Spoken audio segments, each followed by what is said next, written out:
Now the next property that we have to discuss after the defects, that is the electrical properties of solids. So as we know, on the basis of electrical properties, solids are classified into three categories: conductors, insulators, and semiconductors. This you can insulators and semiconductor. This you will all study in physics, obviously, in very much detail. In chemistry, we have to just have the elementary idea that to how the chemical composition affects the electrical property of the substance. So basically, conductors, as you know, ऐसे solids होते हैं which show very good conductivity of current, and the conductivity ranges between 10 to the power 4 to 10 to the power 7 ohms per meter. And as you know, metals are good conductor. Insulators are the solids which have very low conductivity, and that ranges from 10 to the power minus 20 to 10 to the power minus 10 per ohm per meter. And semiconductors are somewhere in between conductors and insulators, and the conductivity ranges from 10 to the power minus 6 to 10 to the power 4 per ohm per meter. So according to the concepts of chemistry, the conductivity in metals are due to the movable electrons. Actually, we all know that metals are electron donor. So once they release the electron, that electron becomes very conductive in nature, or you can say the electron is free to move, and the ease with which the electron is moving, that is responsible for the nature of conductivity of the metal. Again, I am repeating, it is depending on the free electron availability with the metal. The easily moving free electrons will be responsible for the greater conductivity of the metals. अब metals यहाँ पे एक point है, ये देखो, metals conduct electricity in solid as well as in molten state. The conductivity of metal depends upon the number of valence electron. This is very important point. इस पे depend करता है number of valence electron available per atom. As you know, it is more the number of valence electrons present in the atom, greater is the conductivity. So अब मैं आप लोगों को conduction का एक डायग्राम के थ्रू बताती हूँ कि हम किस तरह से कंडक्टिविटी इन दी मेटल्स को एक्सप्लेन कर सकते हैं. Like we can see, always a metal has two bands. The lower band is called the valence band. इसको हम valence band कहते हैं. valence band जो blue color से नज़र आ रहा है, valence band where the last electrons or the valence electron is present in the atom. For example, if it is sodium, then you write 281. So the valence shell is M shell. In M shell, this M shell is indicated by this blue part. Okay, so in this there is one electron, and this empty part is known as the conduction band. So once the valence electron get excited and move to the conduction band, it becomes movable, and then hence it conducts electricity.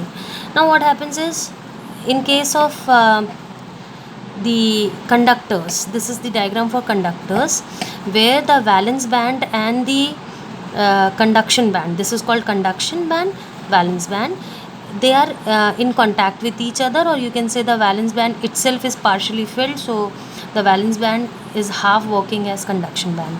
So easily the electron can go up with a little slight energy, and it can start moving and can show the conductivity. It can also be like this, where the valence band and the conduction band are overlapping with each other. So little bit a larger amount of energy as compared to this it will need, and the electron will go to the higher level and will start moving. Whereas in case of insulator, you can see the valence band and the conduction band has a larger gap between. This large energy gap is called forbidden zone. So the electron needs a larger energy to move to the empty or the conduction band, right? So that is why they will not show much conductivity at a normal temperature. They need a higher temperature to jump the electron from here to here. In case of semiconductor, you can easily compare. In case semiconductors are like they are near but not as near as in case of the conductors, and also they are not as far as in the case of the insulator. Means a forbidden zone is there, but the gap is very small as compared to this. So the electron may take little energy to go over here, and that energy will be less than this but higher than this. So this is how the semiconductors works. Okay, now this is, I think this theory is clear to you, the band theory. This is called band theory. Okay, so this theory suggests you that how a metal works as a conductor, an insulator and a semiconductor. Now semiconductors are generally the group 14 elements. Group 14 consider like silicon and germanium. They are semiconductor, they work as semiconductor, and they are called intrinsic semiconductor. The intrinsic semiconductors have very low practical use. The reason is they just have 4 electron in the outermost shell. So they will either go for the covalent bond formation, and the electrons will not be easily jumping to the higher level. So all the group 14 elements will be working as semiconductor that consists silicon and germanium mainly. Now because these are intrinsic semiconductor which has very low practical use, so to improve their practical use, what we do, we add some suitable impurities. These suitable impurities are added to the semiconductors in order to increase the conductivity of these semiconductors, right? And the addition of these impurities in the semiconductor, and this process is called doping. This is called doping. You can see this is called doping, the process of adding impurities to the semiconductors. So now what we are doing, we are adding impurities to the semiconductors in order to increase their or enhance their conductivity, means to semiconductors, to bring them into the conductors category. Now the impurities are of two types. The impurities are of two types which we can add on there. One is electron rich, another is electron deficient. Electron rich का मतलब है like silicon and germanium, they belong to group 14 of the periodic table. That means they have 4 electrons in the outermost shell. So we are going to mix them up with some group 15 elements like phosphorus and arsenic. These group 15 elements will have 5 electrons in the outermost shell. So let us see the diagram to understand this. This is silicon, a group 14 element. This is silicon, a group 14 element. You can see ये बीच वाले को अगर आप देखते हो, ये वाले को देखो तो 1 2 3 4 द एटम्स हैं और इसके इलेक्ट्रॉन्स हैं, एंड सेम वे ये दूसरे के साथ में इन्होंने ये कोवलेंट बॉन्ड बनाया हुआ है. ठीक है. Now when we are adding any group 15 element like arsenic, अब इसमें हमने आर्सेनिक ऐड किया तो आर्सेनिक विल हैव 5 इलेक्ट्रॉन, तो 1 2 3 and 4, and this is the extra electron which is 5, right? This extra electron which is not paired will be acting as a mobile electron. This will be moving where, like if you are going to place the electric or the battery, you are connecting this side a positive pole or the negative pole this side. So as you know, the electron is carrying a negative charge, so it will start moving towards the positive electrode, and this way it will show the conductivity.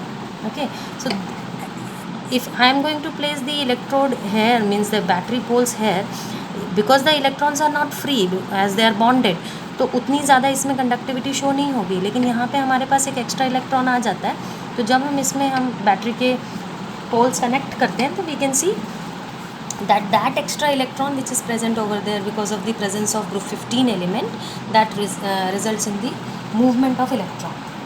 So such type of conductor is called n-type semiconductor, where n stands for negative. This is electron rich semiconductor. Now second case is electron deficient impurity. Electron deficient impurities वो होती हैं जिसमें हम group 14 को group 13 के elements के साथ में डोप करते हैं. In group 13 elements like boron, aluminum, gallium, they contain only 3 valence electron. So in this case what happens? An electron valence vacancy or a hole is being generated. Now how come? Let us see the figure. This one. Now you have this silicon figure. Silicon atoms are there. Now I am placing boron over here. Now boron has only 3 electron. So 1, 2 and 3. And here where the boron electron must be present, there is no electron, right? Because boron is having only 3. So this is a hole where no electron is present. This is called positive hole. Now if I am going to place the battery poles here plus and minus. So what I will find that the hole is moving towards the negative charge and the electrons are moving towards the positive charge. What happens is actually ये एक whole है, तो ये electron यहाँ jump करेगा क्योंकि electron को तो पॉजिटिव की तरफ बढ़ना है, तो ये इलेक्ट्रॉन यहाँ से उठ के यहाँ जंप करेगा. जब ये इलेक्ट्रॉन यहाँ जंप करेगा तो ये होल यहाँ आ जाएगा, मतलब यहाँ पे एक होल क्रिएट हो जाएगा. तो होल बेसिकली पीछे की तरफ जा रहा है और इलेक्ट्रॉन बेसिकली आगे की तरफ जा रहा है, पॉजिटिव के side. So again we will see now this hole is being shifted here. Now this electron will shift here and the hole will go this side. So hole is traveling negative side and the electron is moving towards the positive side. So this is called p-type semiconductor or positive type semiconductor, which is electron deficient in nature. So जो diodes आप physics में पढ़ोगे, diodes are the combination of n-type and p-type semiconductors. So it results in the formation of two types of semiconductors, that is diodes is the combination of n and p-type semiconductors, and they can be of two type, NPN and PNP, which are used for amplifying radios and audio signals. So this will be all your physics topic. So when we are doping the compound, then it results in the formation of it results in enhancing the conductivity of group 14. So आपको such type of questions were also asked, that what are 12-16 compound, what are 13-15 compound. So simple definition is 12-16 matlab there will be a compound having element of group 12 and element of group 16. Same way element of group 13 and element of group 15. Just देखो group 13 के valence electron 3 होंगे, group 15 का valence electron 5 होगा. In total the electrons will be 8. Same way 12 and 16 इसका 2 होगा, इसका 6 होगा, and there will be total electrons 8. So this was asked in the board examination. What is 12-16 compound, what is 13-15 compound, a simple definition, right? So नाम से समझ में आ जाएगा जो ग्रुप्स हैं उनका नाम. And the last thing is the magnetic properties. Magnetic properties में हम सबसे पहले देखेंगे that electron show two type of movement around the nucleus. Like for example, this is the nucleus, so the electron is moving this way, as well as electron is spinning on its own axis. So there are two type of movements. Like the planet revolves around the sun, it revolves around the sun as well as it rotates on its own axis. So both type of movement is shown by electrons also. So this results in the form when a charged particle revolves around the another charged particle, so this generates a magnetic field. So it results in the formation of 5 types of substances, means 5 different categories of substances having magnetic properties, like paramagnetic substance, diamagnetic substance, ferromagnetic substance, and antiferromagnetic substance, and the last is ferrimagnetic substance. So not much detail is needed, only you have to see the diagram and from there you will understand this. See, paramagnetic and diamagnetic, though I have explained you in the class 11th also, that paramagnetic substance has they attract weakly towards the magnetic field, and they have some unpaired electrons. Diamagnetic substance have no unpaired electrons and they are weakly repelled by the magnetic field. They have all the electrons in the paired form, right? No unpaired electrons. But these 3 are new for you, and those are ferromagnetic substance, antiferromagnetic substance, and ferrimagnetic substance. तो इनको हम इस diagram के through समझते हैं. This is for ferro, this is for antiferro, and this is for ferrimagnetic substance. So basically ये domains हैं. Domains are actually you can say the individual magnetic moment of the electrons. तो जब हम किसी metal को magnetic field में रखते हैं और अगर उस मेटल के जितने भी एटम्स हैं वो मैग्नेटिक फील्ड के डायरेक्शन में अलाइन हो जाते हैं, they are aligned in the direction of magnetic field, all in the same direction. This results in the formation of a very strong magnetic compound. Those are called ferromagnetic, like iron, nickel, cobalt, they fall in this category. They are strongly magnetic compounds, so they are called ferromagnetic. Anti ferromagnetic में क्या होता है, when the metal is placed in the magnetic field, इसके जो domains होते हैं you can see they are arrange equal and opposite, right? One is up, one is down, one is up, one is down, one is up, and one is down. So it actually does not align properly with the magnetic field. Half of aligned in the magnetic field, half of aligned opposite the magnetic field. So this actually cancels out each other, and they do not show any kind of attraction, or you can say the magnetic moment. So overall they do not show any magnetic property. Whereas